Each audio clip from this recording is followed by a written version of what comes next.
Mademoiselle Alice commençait à en avoir assez d'être là, assise sur un mauvais banc, sans rien faire, à côté de sa sœur aînée, qui lisait un bête de livre sans images ni dialogue. Tiens, un beau lapin blanc qui passe là, tout près d'elle, un beau lapin blanc avec des yeux rouges. Alice admira, mais ne fut pas autrement surprise.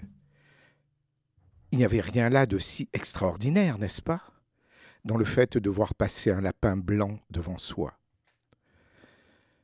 Elle commença cependant à s'étonner un peu quand elle entendit, très distinctement, Monsieur Jeannot se dire à lui-même « Mon ami, tu vas arriver trop tard ». Et quand elle vit le même Monsieur Jeannot mettre sa petite patte blanche dans une poche de son veston, tirer une montre et regarder l'heure, alors Alice se demanda un peu si elle ne rêvait pas. Entraînée par une curiosité bien excusable, elle courut derrière le lapin, et elle allait le rattraper lorsqu'il disparut derrière, dans un grand terrier, sous une haie d'aubépines. La petite fille ne perdit pas de temps à réfléchir, ne se demanda pas s'il était aussi facile de sortir d'un terrier de lapin qu'il semblait facile d'y entrer, et, bravement, elle pénétra la tête la première dans le grand trou sombre, à la suite du Jeannot en veston. Le terrier formait sur quelques mètres un tunnel assez étroit, puis il descendait si brusquement et si à pic que la pauvre Alice eut tout à coup la désagréable sensation d'être précipitée dans un puits très profond.